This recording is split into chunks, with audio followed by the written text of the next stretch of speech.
If you enjoy this video, help us to continue producing the content you love by subscribing to our channel and pressing the like button.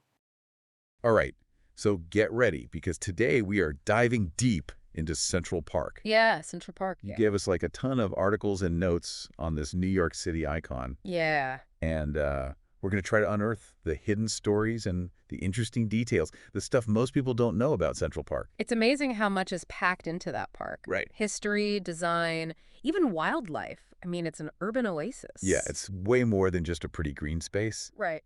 So to kick things off, why don't we rewind back to the 1800s Okay. and picture New York City. Okay. And the population is exploding. Yeah. I mean, it practically quadrupled in just a few decades. Oh, yeah. Talk about needing some breathing room. The city back then was not known for its tranquil green spaces. Not at all. No. So when this idea for Central Park came up, you would think they would have said, okay, let's find the most beautiful spot, Right. the most picturesque. The most desirable. Right. But that's not how it worked. Well, not really, because, what happened? Central Park is where it is, not because of its location, its beauty. Wrong. It was all about practicality. Okay. They had this thing called the Croton Aqueduct, which had a reservoir right where the park is now. A reservoir. Yeah. That's not what I expected. Really? I thought they'd be looking for like a beautiful view or something. Yeah. It's like we owe the park to a giant water tank. Well, in a way, yeah. Okay, so we got the location, but like it wasn't an empty field, right? There were people living there. This is true, yeah. So what happened to them? Yeah, we can't forget Seneca Village, right? Seneca Village. Yeah, before Central Park, that's where they were. It was their home, this thriving, predominantly black community. Really? Yeah, they had houses, churches, even a school. Wow. And then what? Eminent domain enters the picture? Well, this is the tough part of the story. Yeah. It's more than just design choices. Right. It's about people. To create the park, the city acquired the land, and the residents of Seneca Village were forced to leave their homes.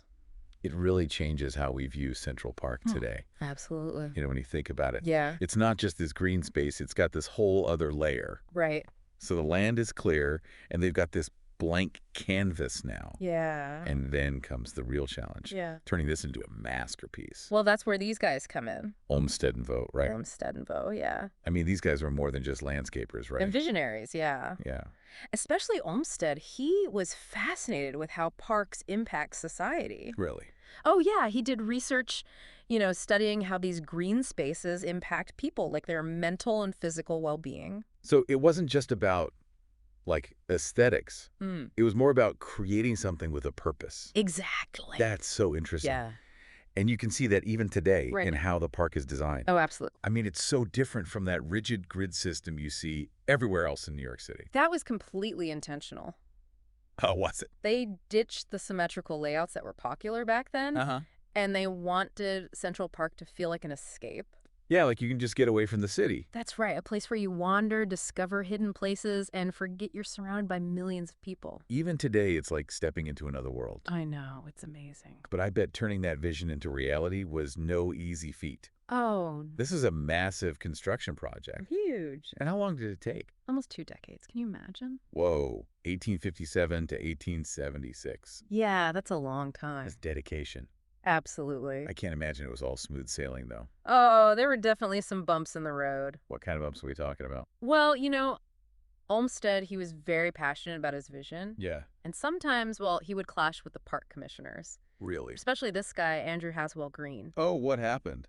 Green, he was all about the details, and keeping costs down. Right. And that often led to, let's just say, disagreements with Olmsted. Sound like a recipe for some serious drama.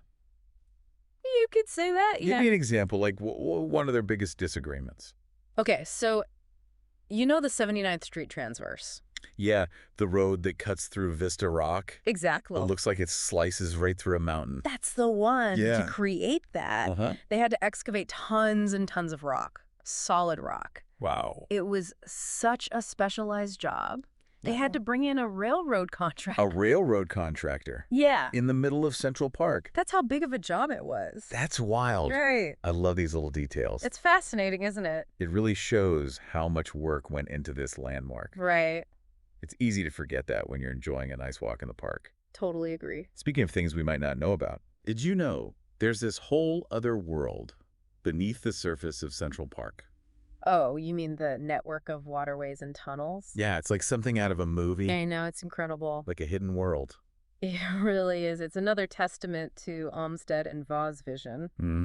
How so? Well, they understood that managing water was critical, Makes sense. especially in a city that wouldn't stop growing. So it's like a giant natural filtration system. You could say that. So we got the beauty above ground Right. and this hidden world working underneath it all. It's pretty amazing. And are there other, like, secret spots in Central Park? Hidden gems that most people don't know about? Oh, absolutely. There are so many.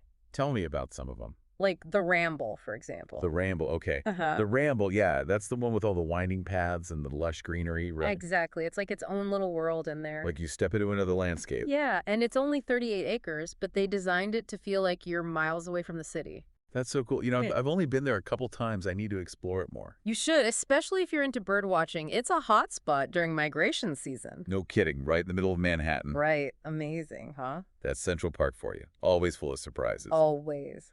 Now, you mentioned there are even more secluded spots. Oh, yeah. Way more. What about Hallett Nature Sanctuary? I love a good secret spot. Well, this one was a secret for quite a while. Really? Yeah, it's tucked away in the southeast corner of the park, 4 acres, and it was closed off to the public for decades. Wait, for decades? Yeah. Why? What was going on there? It's kind of a mystery. Really? Seems like a bit of neglect, and then, I don't know, maybe they just decided to let nature reclaim that area. Interesting. So what happened when they finally reopened it?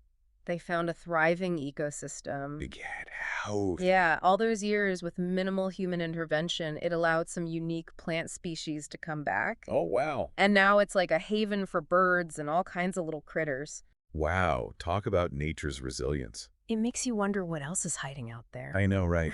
Okay, so besides secret gardens and hidden ecosystems, there's got to be more, right? Well, we can't forget about the oldest structure in the entire park.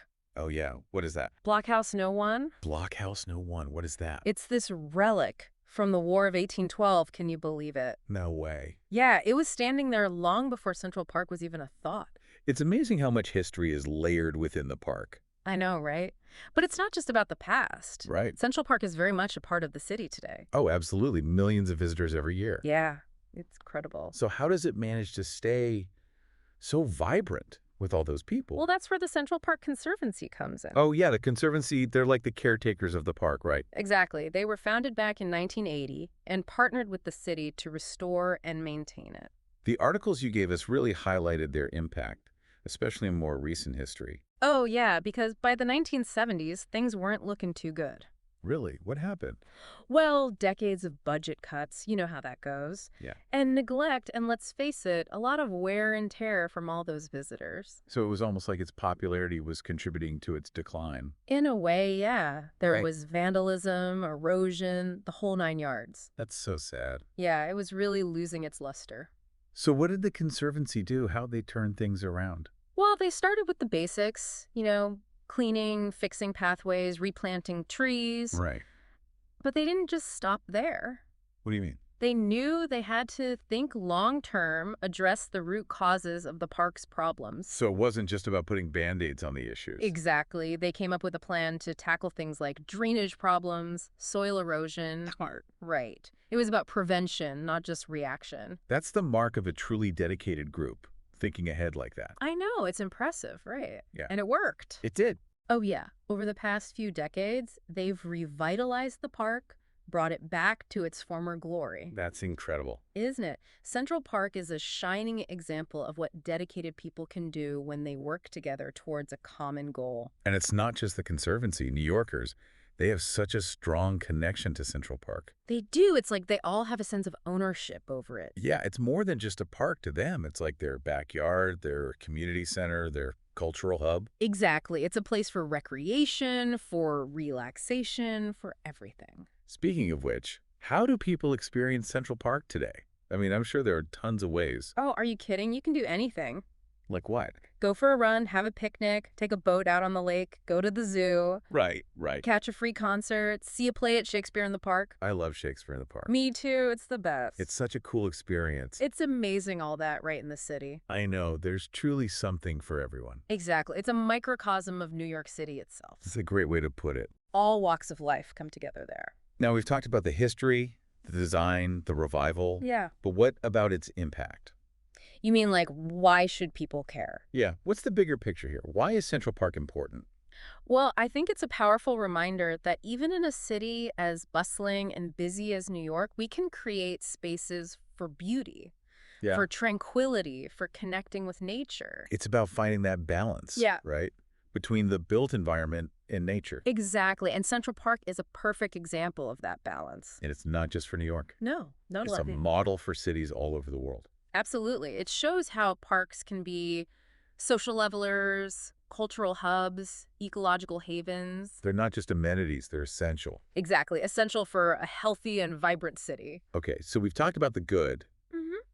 but there must have been some darker times, some challenges Central Park has faced over the years. Well, you're right. No urban space is perfect. Right. There were periods, especially in the mid-20th century, when crime was a major concern in the park. Really? It was a very different place back then, especially after dark. It's hard to imagine that now. I know. Why do you think that happened? Well, it was a combination of things. Like what? The city was going through some tough times financially, so that meant budget cuts, which impacted park maintenance. Right. And at the same time, crime rates were on the rise all across the city. So Central Park became an easy target.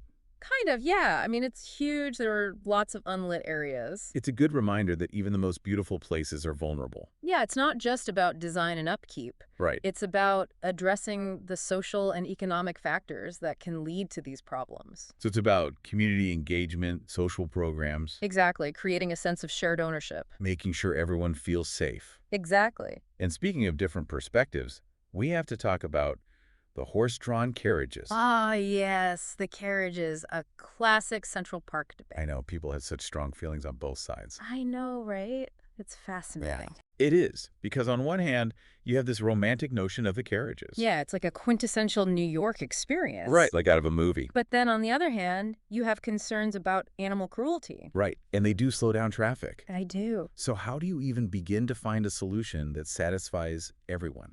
That's the million-dollar question, isn't it? It really is. It's like this clash of values, tradition versus progress. Exactly. You know, is there a way to preserve the tradition while still ensuring the welfare of the horses? And the safety of everyone in the park.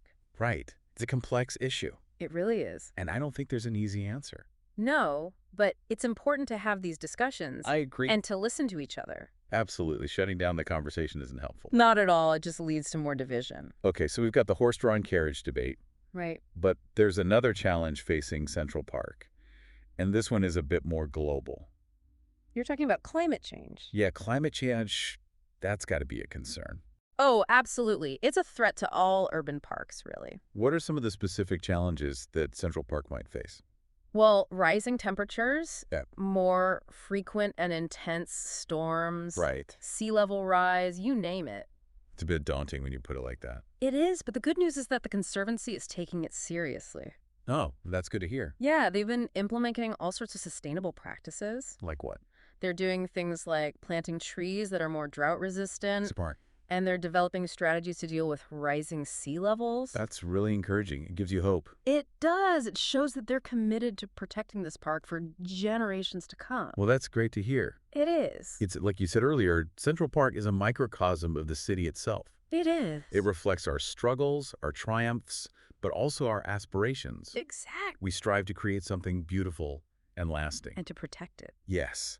And Central Park embodies that struggle, that balance between nature and urban life. It reminds us that they can not only coexist, but they can actually thrive together. And that's a powerful message. It really is. Speaking of powerful messages, we've talked a lot about the physical space of Central Park, Right.